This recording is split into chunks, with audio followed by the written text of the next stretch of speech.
que nous souhaitons évidemment prodiguer au quotidien à nos enfants, mais également cette fermeté qui peut-être nous manque un petit peu. Donc ces maîtres mots, c'est fermeté et bienveillance.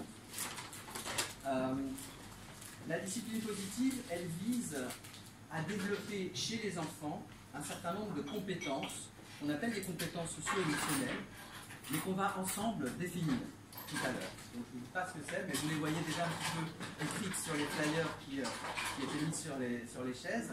C'est-à-dire qu'on va essayer d'orienter notre action éducative avec les enfants de manière à ce que les enfants puissent se sentir capables d'affronter les différentes situations qu'ils ont affrontées durant leur vie, et notamment gérer les frustrations, les crises, prendre des décisions, rechercher des solutions à la fois seul et en groupe.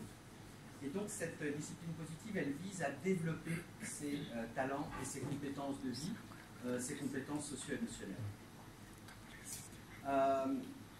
Pourquoi aujourd'hui la discipline positive a ce succès qui est effectivement, on le voit ici, présent à la fois ici en Suisse mais aussi en Europe.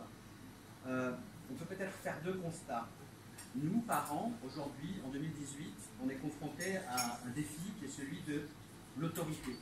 Comment poser notre autorité de parents, d'éducateurs au sens large, auprès des enfants, auprès d'enfants de 2018 qui sont des enfants extrêmement différents de ce que nous avons pu être nous, lorsque nous étions enfants. On a longtemps été dans, comment dirais-je, dans un système de soumission, une société extrêmement verticale, rigide, où les enfants obéissaient à leurs parents, où les employés obéissaient à leur patron, où les femmes obéissaient à leur mari, oui, et encore aujourd'hui peut-être dans certaines cultures ça existe encore, bien entendu. Et petit à petit, dans les années 60, la société, grâce au mouvement d'émancipation, aux luttes qui ont été menées, la société s'est petit à petit horizontalisée. D'accord? Et donc la négociation s'est un petit peu instillée dans tous les domaines de la société. Et l'idée, c'est que les enfants ont des modèles. À l'époque de la société verticale, les modèles qu'avaient les enfants, de leur famille, de leur environnement, même à l'école, bien entendu, on obéissait au maître, on ne mettait pas en question l'autorité de l'enseignant. Eh bien, cette verticalité, c'était le modèle qui était présent aux yeux des enfants. Aujourd'hui, et donc les enfants obéissaient, les enfants que nous étions, ou peut-être que nos parents étaient, eh bien, on était dans cette obéissance, peut-être dans cette soumission aussi. Ce qui n'empêche pas, alors la société fonctionnait très bien, elle fonctionnait, ce qui n'empêchait pas évidemment quand même des souffrances, des frustrations et des mouvements de rébellion qui pouvaient être à la fois dans les familles et ailleurs. Aujourd'hui, le modèle de société auquel sont exposés nos enfants, c'est un modèle extrêmement horizontal dans lequel pratiquement chacun a des droits, chacun peut revendiquer des droits. Et finalement, les devoirs deviennent un petit peu plus compliqués à faire respecter. Les enfants d'aujourd'hui sont aussi des enfants qui sont, j'ai pas envie de dire plus intelligents que ce que nous étions nous, mais disons, en tout cas, ils sont beaucoup plus informés et beaucoup plus au fait de certaines choses, et ils questionnent. Ils disent non, ils demandent pourquoi, ils disent et toi, pourquoi tu le fais pas? Et donc finalement, ces enfants se positionnent un peu comme nos égaux. Et ça devient donc compliqué pour nous, parents, enseignants, éducateurs, de poser une autorité à l'ancienne. C'est terminé, on ne peut plus poser l'autorité, tu obéis et tu fais ce que je dis, ça ne fonctionne pas. Donc il va falloir trouver d'autres stratégies, d'autres manières de poser notre autorité, de manière à ce que les enfants, de manière à ce que cette autorité soit entendue et qu'elle soit juste aussi, qu'elle tienne compte, bien entendu, des ressentis de l'enfant, de ses besoins, de ses émotions. Et grâce à la bienveillance, on peut effectivement agir auprès de nos enfants en respectant leurs besoins, être à leur écoute, mais aussi avec cette fermeté qui est malgré tout nécessaire. La fermeté, c'est, comment dirais-je, le monde de l'adulte, le respect du cadre, de ce que nous décidons en tant que parents, des valeurs qu'on veut transmettre à nos enfants. Donc fermeté et bienveillance, ça va être un petit peu les maîtres mots de cette discipline positive. Donc on est loin du laxisme qu'on pourrait imaginer lorsqu'on entend ce mot de discipline positive. Mais il y a aussi ce mot discipline qui sonne un peu à l'oreille d'une façon un peu étrange. Moi d'ailleurs, quand j'ai entendu parler de cette démarche, cette discipline et positive, ça me semblait un petit peu contradictoire et un peu paradoxal.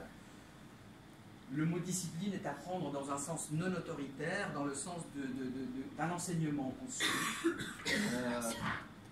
Ceux qui suivent une discipline pour eux-mêmes, par exemple, se donnent des règles, se donnent, comment dirais-je, des lignes de conduite. Et positif, le mot positif, il est là pour signifier que nous sommes avec les enfants constamment en recherche de solutions. C'est-à-dire qu'on a notre regard porté vers demain, vers l'avenir, vers la résolution des conflits et vers la recherche de solutions. Et c'est pour cela qu'on essaye d'abandonner la punition.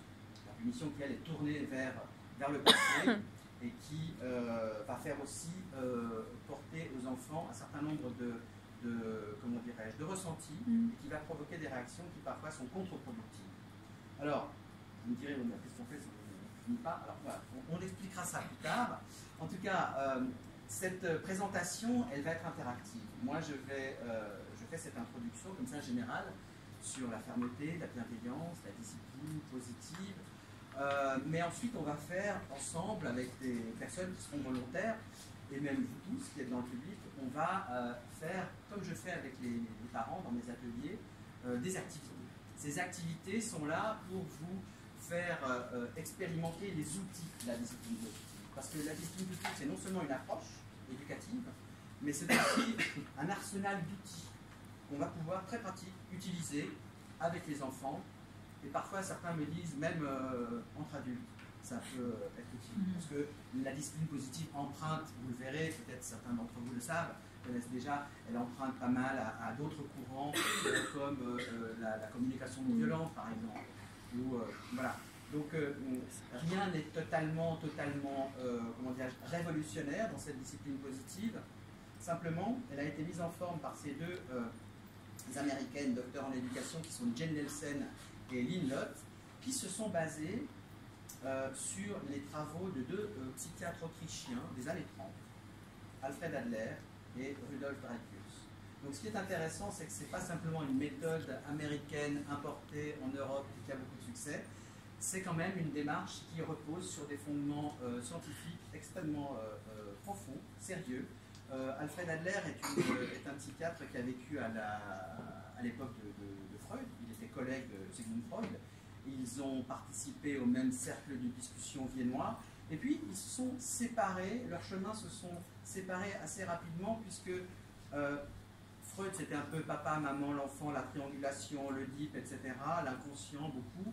Et Adler est quelqu'un qui considérait plutôt l'individu au sein de relations sociales. Pour Alfred Adler, l'être humain est un être social. Et être un être social, ça veut dire que tout au long de sa vie, tout au long de son existence, l'enfant va, et ensuite l'adolescent, l'adulte va croiser des personnes et il va nouer des relations avec. Et dans ces relations, l'être humain est constamment à la recherche d'un sentiment d'appartenance. Pour Alfred Adler, un des principes principaux, c'est ce sentiment d'appartenance, ce besoin de se sentir appartenir à une famille, à un groupe de copains, à une classe, à un club de sport, à un groupe de collègues aussi. Donc ce sentiment d'appartenance, il est vraiment fondamental pour Adler. Et il y a un autre besoin fondamental pour lui, qui est celui du sentiment d'importance qui est donné par la contribution. La contribution, c'est je suis dans un groupe, je donne quelque chose et je reçois en retour une satisfaction du domaine de l'estime de moi-même. Je me sens important. Donc les deux principes adlériens fondamentaux à la base de ce courant de discipline positive, c'est nourrir le sentiment d'appartenance de l'enfant et lui donner la possibilité de contribuer. Lorsque ces deux besoins sont satisfaits, alors on peut espérer que l'enfant n'aura pas de comportement inapproprié, comme on les appelle en discipline positive.